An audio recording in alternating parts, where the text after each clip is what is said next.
आज की भागदौड़ भरी जिंदगी में हम सभी कभी न कभी चुनौतियों से घिर जाते हैं और अक्सर यह महसूस होता है कि हालात हमारे काबू से बाहर हैं। लेकिन क्या हमने कभी सोचा है कि हमारी सोच और कर्मों का हमारे जीवन पर कितना गहरा प्रभाव पड़ता है? इस कहानी में आपको पता चलेगा कि सकारात्मकता और दृढ़ संकल्प से कैसे जीवन की सबसे बड़ी चुनौतियों को भी पार किया जा सकता है। दोस्तों, आप सब लोग हमारी कहानियां सुनते हैं मगर हमारे चैनल को सब्सक्राइब नहीं करते, तो दोस्तों हमारे चैनल को जरूर सब्सक्राइब करें ताकि आने वाली हर कहानी सबसे पहले आप तक पहुंचे। कई साल पहले एक शांत और सुंदर गांव था जिसका नाम था सतपुर। इस गांव में खेत खलिहान, हरे भरे पेड़ और स्वच्छ नदी के किनारे बसे घर लोगों के सुखद जीवन का प्रतीक थे। लेकिन इसी गांव में एक घर था जहां हमेशा दरिद्रता और गरीबी का साया मंडराता रहता था। इस घर का मालिक रामू नाम का एक साधारण किसान था। रामू का परिवार वर्षों से इस दरिद्रता से जूझ रहा था और हर प्रयास के बावजूद उनके हालात में कोई सुधार नहीं हो रहा था।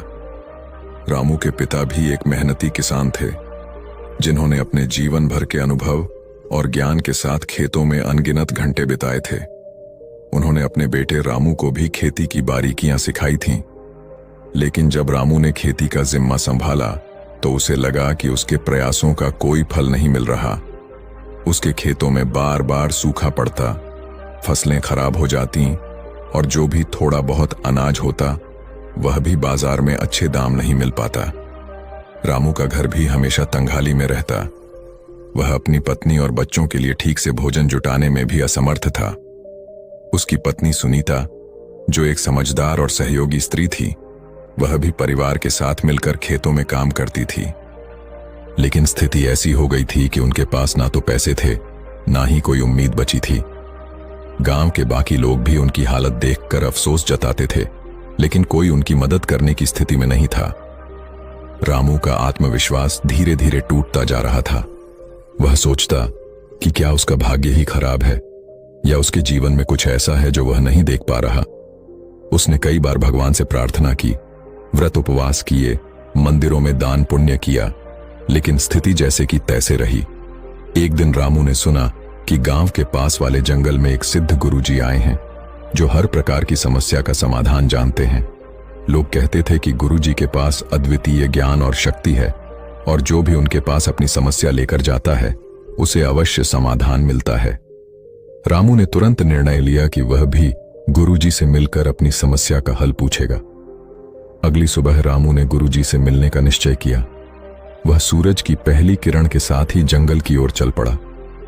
जंगल के बीचों बीच एक छोटी सी कुटिया थी जहां गुरुजी रहते थे। रामू ने कुटिया के बाहर पहुंचकर देखा कि गुरुजी ध्यान में बैठे हैं। उन्होंने रामू के आने का संकेत पा लिया था, लेकिन वे शांति से ध्यान में बैठे रहे। रामू ने कुछ देर इंतजार किया, फिर धीरे से गुरुजी के चरणों में गिरकर प्रणाम किया। गुरुजी ने अपनी आंखें खोलीं और रामू की ओर देखा। उनके चेहरे पर एक शांत मुस्कान थी जो मानो सारी समस्याओं का हल जानती हो। रामू ने धीरे धीरे अपनी पूरी समस्या गुरुजी के सामने रखी और उनसे विनम्रता से पूछा, गुरुजी, मेरे घर में हमेशा दरिद्रता और गरीबी का साया रहता है। मैंने बहुत प्रयास किया, बहुत पूजा पाठ किया, लेकिन कोई लाभ नहीं हुआ। कृपया मुझे बताइए कि मेरे घर की स्थिति क्यों खराब है और मैं इसे कैसे सुधार सकता हूं। गुरुजी ने रामू की बात ध्यान से सुनी और कुछ पल के लिए मौन हो गए। फिर उन्होंने कहा, रामू, तुम्हारी समस्या का समाधान बाहर नहीं बल्कि तुम्हारे भीतर है। सबसे पहले तुम्हें अपने मन का निरीक्षण करना होगा। दरिद्रता और गरीबी केवल बाहरी कारणों से नहीं आती, इसका एक गहरा आंतरिक कारण भी होता है। रामू ने चौंकते हुए पूछा, गुरुजी, मैं समझा नहीं, कृपया इसे विस्तार से समझाइए। गुरुजी ने कहा, देखो रामू, हमारे विचार, हमारे शब्द और हमारे कर्म हमारे जीवन की दिशा तय करते हैं। जब तुम्हारा मन दरिद्रता, असंतोष और निराशा से भरा होता है तो ये ही भावनाएं तुम्हारे जीवन में दरिद्रता को आकर्षित करती हैं। जब तुम्हारे मन में यह विश्वास हो कि तुम सफल नहीं हो सकते, कि तुम भाग्यहीन हो, तो ये विचार तुम्हारे जीवन को वैसे ही बना देते हैं।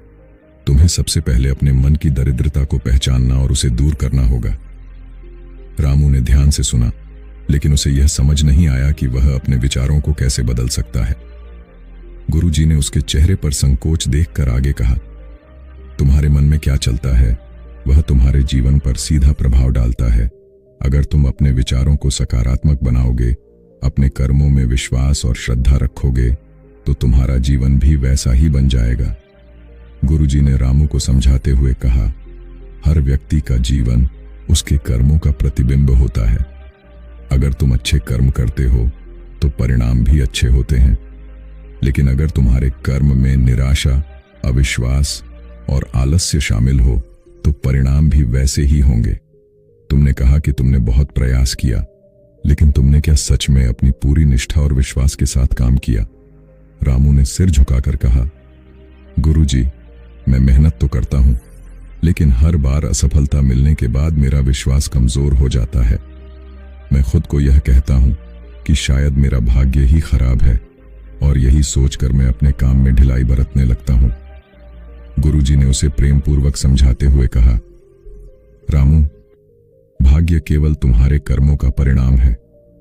अगर तुम अपने कर्मों में पूरा विश्वास और समर्पण रखते तो तुम्हारे परिणाम भी वैसे ही होते। याद रखो, कर्म ही सबसे बड़ा धर्म है। अगर तुम अपने काम को ईश्वर की सेवा मानकर करोगे तो परिणाम भी ईश्वरीय होंगे। गुरुजी ने आगे कहा, जब तुम किसी काम का संकल्प लेते हो तो उसमें धैर्य रखना जरूरी होता है। सफलता तुरंत नहीं मिलती, उसे पाने के लिए समय और प्रयास दोनों की आवश्यकता होती है। तुमने कहा कि तुमने पूजा पाठ और व्रत उपवास किए, लेकिन क्या तुमने ये सब ईश्वर की भक्ति और श्रद्धा से किए, या केवल इसलिए कि तुम्हें उनसे तत्काल लाभ मिल जाए? रामू ने सिर झुकाकर स्वीकार किया, गुरुजी, मैं ये मानता हूं कि मैंने यह सब जल्दबाजी में किया, केवल इसलिए कि मेरे हालात तुरंत सुधर जाएं। जब परिणाम नहीं मिला तो मैंने निराश होकर छोड़ दिया। गुरुजी ने कहा, यह मानव स्वभाव है, लेकिन याद रखो, सच्चे भक्ति और श्रद्धा से किया गया प्रयास कभी व्यर्थ नहीं जाता। ईश्वर के घर में देर है, अंधेर नहीं। अगर तुम अपने संकल्प पर डटे रहोगे और धैर्य रखोगे तो सफलता अवश्य मिलेगी। गुरुजी ने रामू को एक कहानी सुनाई। बहुत पहले की बात है, एक गांव में एक साधारण किसान रहता था। उसकी स्थिति भी तुम्हारी तरह ही थी। उसने एक दिन ठान लिया कि वह अपने मन को सकारात्मक बनाए रखेगा, चाहे कुछ भी हो जाए। उसने प्रतिदिन सुबह उठकर सूर्य को प्रणाम किया और अपने मन में एक प्रार्थना की, हे परमात्मा, मुझे शक्ति दो कि मैं हर परिस्थिति में खुश रह सकूं। धीरे धीरे उसकी सोच बदलने लगी और उसके जीवन में भी बदलाव आने लगे। उसका काम सफल होने लगा, उसके घर में खुशहाली आने लगी। रामू ने इस कहानी से प्रेरणा लेते हुए कहा, गुरुजी, मैं भी अपने जीवन में यही सकारात्मकता लाने का प्रयास करूंगा। गुरुजी ने रामू से कहा, अब समय आ गया है कि तुम अपने जीवन में समर्पण और विश्वास को लाओ। जब तुम अपने कर्मों में पूरी निष्ठा से समर्पित होगे और ईश्वर पर विश्वास रखोगे तो तुम्हारे जीवन में चमत्कार जरूर होंगे। रामू ने गुरुजी की बातों को अपने दिल में उतार लिया। उसने गुरुजी से आशीर्वाद लिया और घर लौट आया। अब उसने ठान लिया था कि वह अपने जीवन को नए सिरे से शुरू करेगा। घर लौटते ही रामू ने अपने जीवन में गुरुजी की सीखों को लागू करना शुरू कर दिया। पहले तो उसने अपने मन में यह ठान लिया कि अब से वह कभी भी निराशा को अपने ऊपर हावी नहीं होने देगा। उसने अपनी सोच को सकारात्मक बनाए रखने का प्रयास शुरू किया। हर दिन सुबह उठकर वह गुरुजी द्वारा सिखाए गए मंत्रों का जाप करता और सूर्य को प्रणाम करके यह संकल्प लेता कि वह अपने जीवन में हर परिस्थिति में खुश रहेगा और पूरी निष्ठा से अपने कर्म करेगा। रामू ने अब अपने खेतों में काम करना शुरू किया, लेकिन इस बार उसके अंदर पहले की तरह असुरक्षा और निराशा का भाव नहीं था। उसने हर फसल को एक नई उम्मीद और विश्वास के साथ बोया। वह पूरी निष्ठा और ध्यान से अपनी जमीन की देखभाल करता, पौधों को पानी देता और उनकी देखभाल करता जैसे कि वह अपने बच्चों की देखभाल कर रहा हो। इसके अलावा रामू ने अब अपनी पत्नी सुनीता और बच्चों के साथ मिलकर यह संकल्प लिया कि वे मिलकर अपने परिवार की स्थिति सुधारेंगे। सुनीता ने भी रामू की सोच में आए इस परिवर्तन को देखा और उसने भी अपने काम में नया जोश और उत्साह भर लिया। कुछ ही महीनों के भीतर रामू के जीवन में धीरे धीरे बदलाव आने लगे। सबसे पहले उसकी फसलें पहले की अपेक्षा अधिक बेहतर और स्वस्थ नजर आने लगीं। जहां पहले वह फसल के खराब होने का डर हमेशा महसूस करता था, अब वह अपने काम के प्रति विश्वास से भर गया था। गांव के लोग भी उसकी मेहनत और निष्ठा को देखकर हैरान थे। एक दिन गांव में एक बड़ा व्यापारी आया जो अच्छे अनाज की तलाश में था। उसने रामू की फसलों को देखा और उसकी मेहनत की तारीफ की। व्यापारी ने रामू से उसकी पूरी फसल खरीद ली और रामू को उसकी मेहनत का सही मूल्य मिला। यह रामू के लिए एक बड़ी उपलब्धि थी। उसने इतने पैसे पहले कभी नहीं देखे थे। रामू के जीवन में यह पहला संकेत था कि उसकी मेहनत और गुरुजी की सीख काम कर रही थी। धीरे धीरे उसकी आर्थिक स्थिति में सुधार आने लगा। उसने जो पैसा कमाया उसका एक हिस्सा उसने अपने खेतों में सुधार के लिए लगाया और बाकी का हिस्सा उसने अपने बच्चों की शिक्षा और परिवार की जरूरतों में खर्च किया। रामू ने अब यह समझ लिया था कि उसकी दरिद्रता का असली कारण उसकी सोच थी। जब उसने अपने विचारों को सकारात्मक बनाया और अपने कर्मों में पूरी निष्ठा और समर्पण रखा तो उसका जीवन भी उसी दिशा में बदलने लगा। गुरुजी की सीखों के साथ जीते हुए रामू ने अपने गांव में एक नई पहचान बनाई। अब लोग उसकी मेहनत और ईमानदारी की मिसाल देते थे।